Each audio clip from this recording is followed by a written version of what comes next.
بسم اللہ الرحمن الرحیم۔ السلام علیکم۔ آپ دیکھ رہے ہیں ڈی ڈی پی اینالیٹیکا۔ چند روز قبل مریم نواز کی ایک آڈیو ریکارڈنگ سامنے آئی جس میں وہ کسی سے کہہ رہی ہیں کہ دیکھی میری میڈیا مینجمنٹ۔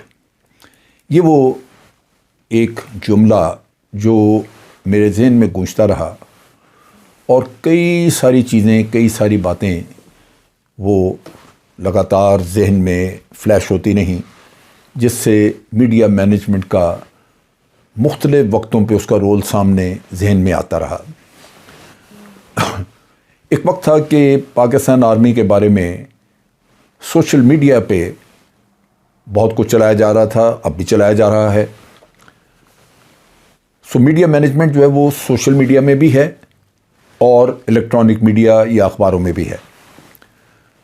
ریسنٹلی آپ نے جج رانا شمیم کا ایفیڈیوٹ دیکھا، اور بھی جو جعلی ویڈیوز وغیرہ بنتی ہیں وہ سوشل میڈیا کے ذریعے پھیلائی جاتی ہیں۔ پاکستان آرمی کے بارے میں ایک دفعہ جب پرائم منسٹر ان دنوں گاڑیوں کی نیلامی کر رہے تھے، جو کروائی تھی انہوں نے پرائم منسٹر ہاؤس کی گاڑیوں کی نیلامی، تو اس وقت ایک ویڈیو، ایک آڈیو، بلکہ ایک آپ کہہ لیجیے کہ ایک پورا لیٹر تھا چھپا ہوا بالکل جی ایچ کیو کے لیٹر پیڈ پہ، اور اس میں لکھا ہوا تھا کہ وہ ٹویوٹا موٹرز کو وہ خط کیا ہوا تھا، جس میں کہا ہوا تھا کہ 2500 گاڑیاں top of the line Toyota گاڑیاں جی ایچ کیو کو سپلائی کی جائیں۔ میں بڑا حیران ہوا کیونکہ جی ایچ کیو میں تو ایک نئی گاڑی لینا مسئلہ ہوتا تھا اور وہاں پہ لی نہیں جا سکتی، وہاں پہ تو 20 سال پرانی گاڑیاں جو ہیں وہ نئی گاڑیوں کی طرح چلتی ہیں کیونکہ مینٹننس زبردست ہے۔ تو وہ پتہ چلا فوری طور پہ، جب میں نے کنفرم کیا اور جی ایچ کیو سے پوچھا تو مجھے فوری طور پہ اطلاع مل گئی کہ یہ انہوں نے تحقیق کروا لی ہے، یہ حسین نواز کے ذریعے پھیلایا گیا، امریکہ میں یہ لیٹر بنوایا گیا اور وہاں سے پھر حسین نواز کے ذریعے اس کو یہاں لوکل مختلف جرنلسٹ کو بھیجا گیا جو ان کے نیٹ ورک کا حصہ ہیں، اور ان کے ذریعے پھیلایا گیا۔ اب ان چیزوں کو جب میں نے دیکھا تو اندازہ ہوا کہ نیٹ ورک جو ہے وہ دبئی میں، امریکہ میں، لندن میں 3 4 5 بڑی جگہوں پہ مختلف لوگ ان کو امپلائی کیا ہوا ہے، اور یہاں سے کنٹرول ہوتا ہے پاکستان سے، اور مختلف تھیمز، مختلف چیزیں پاکستان آرمی کے خلاف چلائی جاتی ہیں۔ تاثر یہ دیا جاتا ہے کہ پاکستان آرمی ملک کو خراب کر رہی ہے، اور یہ تاثر بلڈ اپ ہوتا ہے۔ ابھی جو تاثر بلڈ اپ کیا جا رہا تھا وہ یہ تھا کہ عمران خان کی ناکام ترین حکومت ہے، بالکل ناکام اس لحاظ سے تو ہے کہ انہوں نے وعدے بڑے کیے جو پورے نہیں ہو سکے، جس کا ان کو احتساب اور حساب کرنا چاہیے، لیکن یہ بھی کہنا کہ انہوں نے کچھ نہیں کیا وہ بھی غلط ہے۔ بصورت ایک امپریشن کریٹ کرنا، پرسیپشن بلڈ کرنا، یہ ایک عمل ہے جو کہ آپ میڈیا کے ذریعے کر رہے ہیں، اور اس میں وہی ہے کہ دیکھی میری میڈیا مینجمنٹ۔ دیکھیے میری میڈیا مینجمنٹ میں میرے ذہن میں وہ ڈان لیکس کا قصہ بھی آیا، جو کہ ڈان اخبار میں پاکستان آرمی کو دنیا میں رسوا کرنے کے لیے وہ ڈان لیک چھاپی گئی، اور پاکستان آرمی کی یعنی آئی ایس آئی پہ کم از کم یونائٹڈ نیشن پابندیاں لگا سکتی تھی اگر یہ یونائٹڈ نیشن نوٹس لے لیتی کہ جن لوگوں کو یونائٹڈ نیشن نے ٹیررسٹ ڈکلیئر کیا ہوا ہے آئی ایس آئی ان کو پال رہی ہے، اور یہی امپریشن تھا جو کہ کریٹ کرنے کی کوشش کی گئی۔ ملک کا اتنا بڑا نقصان ہوتا کہ آپ سوچ ہی نہیں سکتے۔ ڈان لیک تباہ کر کے رکھ دیتی ہمارے ڈیفنس کو، ہمارے دفاع کو، لیکن یہ کس کو پرواہ؟ میڈیا مینجمنٹ وہ تو اپنی ہے ہی ہے۔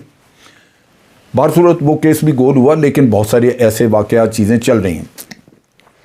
اب اس میڈیا مینجمنٹ کو دیکھیں اور آج کی حکومت کے ساتھ اگر اس کا موازنہ ہم کریں تو میں یہ کہوں گا کہ عمران خان کی ساری کوشش جو ہے وہ اس میڈیا مینجمنٹ کے ہاتھوں خراب ہو گئی۔ اس شخص نے یہ نہیں کہ کام نہیں، ایک بالکل مخلص آدمی کے طور پہ اس شخص نے کام کیا، 18 20 گھنٹے کام کیا، اپنے آپ کو بالکل ہر لحاظ سے ڈیووٹ کر کے رکھا اس کام کے لیے۔ لیکن اگر آپ اس کو سارے قصے کو دیکھیں تو اس میں وہی چیز نظر آتی ہے کہ چونکہ میڈیا میں پرسیپشن اس کی نیگیٹو ہے تو جو اچھے کام ہے وہ بھی سامنے نہیں آ سکے۔ نتیجہ یہ کہ آج آپ سب کچھ کر کے بہت کچھ کر کے دوسروں سے شاید بہتر کر کے آپ مختلف جگہوں پہ الیکشن ہار رہے ہیں۔ آپ دیکھیے کہ وہاں پہ کے پی کے میں ابھی جو بلدیاتی الیکشنز ہوئے اس میں ان کی ہار ہوئی، اور بڑی حیرانی کی بات ہے کہ 3.5 سال 4 سال مولانا فضل الرحمان سر توڑ کوششیں کرتا رہا، لیکن عوام کو، پبلک کو عمران خان کے خلاف باہر نہ نکال سکا۔ اب جو اس کو فتح نصیب ہوئی ہے وہ بالکل اس کے بالکل عین متضاد چیز نظر آتی ہے۔ کیا ہوا؟ آپ پنجاب میں الیکشنز کو دیکھ لیجئے، ضمنی الیکشن ہوئے لاہور میں، خانے وال وغیرہ، پی ٹی آئی ہار گئی۔ اب پی ٹی آئی تو ہاری ایک پیپلز پارٹی جس کے لوگوں کی ضمانتیں ضبط ہو جاتی تھیں، پنجاب میں ہو رہی تھیں، وہ بھی ایک دم سے 32,000 ووٹ لے گئے۔ تو کہیں تو کوئی ایسی چیز ہے جو کام کر رہی ہے۔ جو حلف نامہ جو کہ جعلی نکلا رانا شمیم صاحب کا، اس میں بھی وہ جعلی آڈیو کا، وہ ثاقب نثار صاحب کی جعلی آڈیو بنوائی ہوئی تھی، اور وہ اس میں آڈیو میں کہہ رہے ہیں، جو کہ ثابت ہو گیا کہ وہ 3-4 جگہوں سے، 5 جگہوں سے غالباً، یا 35 جگہوں سے کسی نے کہا کہ وہ لے کے مختلف الفاظ اور ان کو جوڑ کے تو ایک آڈیو ٹیپ بنائی گئی۔ آپ امیجن کریں کہ ہم کن جال سازوں کے ہتھے چڑھے ہوئے ہیں۔ اب یہ حیرانی کی بات ہے کہ میڈیا بھی انہی کا ساتھ دیتا ہے۔ جب میڈیا ساتھ دے گا جال سازوں کا یا ان لوگوں کا جنہوں نے کہ کرپشن کی ہے، تو آپ اپنے ملک کی صفائی کیسے کر سکیں گے؟ مشکل یہ ہے کہ عوام کو کیسے سمجھایا جائے۔ عوام کو سمجھانے کے لیے کم از کم میڈیا ایک رول ادا کرتا ہے، جو ایک پرسیپشن بلڈ کرتا ہے، ایک بیانیے کو لے کے آگے چلتا ہے۔ لیکن اگر آپ کا میڈیا وہ سب کچھ جانتے ہوئے کہ بار بار ان کے جھوٹ پکڑے گئے ہیں، بار بار ان کی غلط بیانیاں سامنے آئی ہیں، بار بار ان کی یہ جعلی ویڈیوز بھی پکڑی جاتی رہی ہیں، تو وہ میڈیا پھر بھی ان کی پذیرائی کرے اور انہی کے بیانیوں کو لے کے آگے چلے، تو آپ امیجن کریں کہ پھر عمران خان کر کیا سکتا ہے۔ اس میں ایک چیز بڑی ضروری تھی کہ وہ بھی اپنی میڈیا میں رسائی رکھتا اور اپنی پرسیپشن بلڈ اپ کرتا، لیکن میڈیا کو ناراض اس نے کیا اس نے اپنے اصول کی وجہ سے۔ اس نے فیصلہ کیا کہ وہ اشتہار نہیں دے گا، اشتہاروں کے پیسے کم کرائے گا، سستے اشتہار ہوں گے۔ پہلے اربوں روپیہ میڈیا کو کھلایا جاتا تھا، اب نہیں کھلایا جائے گا۔ میڈیا کے لوگ باہر سیر و تفریح پہ نہیں جائیں گے۔ جب وہ لے کے جائے گا کوئی ڈیلیگیشن کہیں باہر، پہلے تو وہ خود ہی کم ٹریول کرتا ہے، لیکن اگر جائے تو بڑے چند لوگ ہوں گے، جس میں میڈیا وغیرہ کا شاید ایک آدھ آدمی ہو یا ہو ہی نہ۔ ان چیزوں کی وجہ سے میڈیا بھی اس سے غالباً تانگ ہے، متنفر ہے۔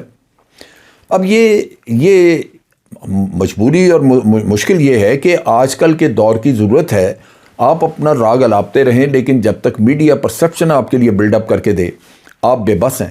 آپ کی پرسیپشن اچھی یا بری، یہ آج کا وائبرنٹ میڈیا یہ بلڈ کر کے دیتا ہے۔ بصورت عمران خان کی بدقسمتی کہ اس نے محنت کی، سب کچھ کیا، لیکن وہ اپنے پورے پہلے وعدے نہ پورے کر سکا جو اس نے کیے، کیونکہ لوگوں کی نظر اس پہ ہے، دشمن وہ اچھالے گا، آپ کے باقی اچھے کام کیے ہوئے بعد میں پہلے ان چیزوں کو اچھالا جائے گا۔ اور دوسری طرف یہ ہے کہ آپ نے جو کچھ کیا بھی، اس کی بھی آپ بہتر پرسیپشن اپنے لیے نہ بلڈ کر سکے۔ آج حالات یہ ہیں کہ آپ نے تبدیلی کا سفر تو شروع کر دیا، لیکن میڈیا میں جو تبدیلی تھی وہ تھوڑا وقت روکی جا سکتی تھی، اور اس کو کم از کم آپ اپنے سفر میں ساتھ کر لیتے۔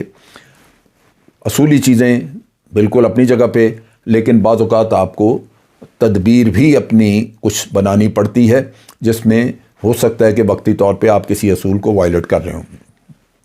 اب اس غلطی کا خمیازہ صرف عمران خان یا پی ٹی آئی نہیں بھگتے گی، اس کا خمیازہ بھگتیں گے باقی لوگ بھی۔ پاکستان اگر ایک پارٹی یا دو پارٹیاں جو 3 4 دفعہ حکومت کر بیٹھیں اور ہر دفعہ یہی رونا رویا کہ انہوں نے کیا کچھ نہیں اور جیبیں بھریں، تو وہ پھر واپس آئیں گے، اور واپس آئیں گے تو پھر منظر بڑا خطرناک ہے، کیونکہ جب وہ واپس ابھی آئیں گے تو ان کے دل سے ڈر خوف ختم ہو چکا ہوگا، کیونکہ وہ تو اب عدالتوں کے ذریعے فارغ ہو کے آئیں گے، کیونکہ نیٹ ورک پورا سسٹم کام یہی انہی کی فلاح کے لیے کر رہا ہے۔ نیب کوئی کیس نہیں چلوا رہا، عدالتیں کوئی کیس سن نہیں رہی، تاریخ پہ تاریخ، یہ وقت گزر جائے گا، حکومتیں بدل جائیں گی، سب فارغ ہو جائیں گے، اور پھر آپ کو یہی کہیں گے کہ ہم تو عدالتوں کے ذریعے بری ہو کے ہیں، ہمارے خلاف تو کوئی ثبوت ہی نہیں تھا۔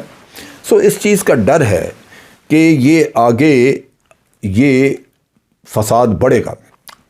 فساد اس طرح بڑھے گا کہ عمران خان کو اگر یہ اندازہ ہو گیا یا کسی وقت ہوگا تو صحیح کہ یہ جھوٹ بول کے فراڈ کر کے جعل سازیاں یہ وہ کر کے انہوں نے پورے اس کے 5 سال ضائع کروائے ہیں یا اس کی جو محنت تھی اس کو ضائع کیا ہے، تو ہو سکتا ہے کہ کل وہ بھی میدان میں نکل کے یہی کچھ کرے، کیونکہ یہاں پہ بالآخر تو ایک جنگ کی شکل اختیار کر لیتی ہیں یہ ساری چیزیں، ایک دوسرے کے خلاف کھڑے ہو جاتے ہیں. تو آپ سوچئے کہ ملک کدھر جائے گا.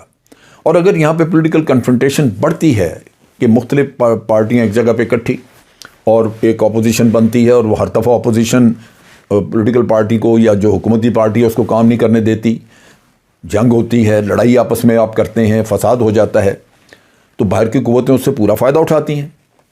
اب یہ بھی پتہ نہیں کہ ان باہر کی جو قوتیں ہیں ان میں جو عالمی طاقتیں ہیں، خاص طور پہ مغربی قوتیں، کیا وہ واقعی یہ چاہتی ہیں کہ یہاں پہ اس طرح کا فساد کھڑا ہو؟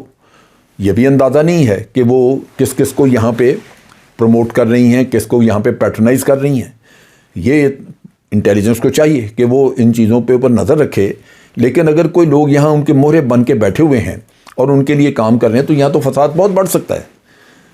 یہ خطرات ہیں جن کو دیکھتے ہوئے میں بعض اوقات پریشان ہو جاتا ہوں، اور میں یہ کہوں گا بلکہ کہ پاکستان آرمی اور ISI کو، انٹیلیجنس ہماری کو پوری طرح نظر رکھنی چاہیے. یہ بڑا شدید خطرہ ہے کہ ملک کو آپ ایک کرپشن کے گڑھے میں ڈال کے اور فساد کے رستے پہ ڈال دیں تو اس کا کیا بچے گا. سو یہ وہ پریشانی ہے. اللہ تعالیٰ سے دعا ہے کہ رب العالمین پاکستان کو اور پاکستان آرمی کو اپنے حفظ و امان میں رکھے، اور کم از کم ہمارے عوام کو اتنا شعور دے دے کہ وہ جو ان کو بار بار حکومت میں آ کے دھوکہ دیتے ہیں اور جھوٹ بولتے ہیں، پرانی باتیں ساری جھوٹ بول کے تو ان کو نئے لفافے میں ڈال کے دیتے ہیں، ان لوگوں سے بچیں. یہ ملک بچانے کا اور کوئی طریقہ نہیں ہے سوائے اس کے کہ آپ لوگوں نے، ہمارے عوام نے ہوش مندی سے کام لینا ہے. اور اچھے لیڈر نہیں ہوں گے تو کبھی بھی آپ اچھائی کی طرف نہیں جا سکیں گے، ترقی کی طرف نہیں جا سکیں گے. ملک ہمیشہ تنزلی کا شکار ہوگا. اور آج کے جو حالات ہیں ہماری معیشت کے، اس دور میں ہم تنزلی اور جو بدحالی ہے اس کو قطعاً کسی بھی صورت میں ہم افورڈ نہیں کرتے کہ وہ ہمارے راستے میں آئے. آج کے لیے اتنا ہی. افواج پاکستان زندہ باد، پاکستان پائندہ باد.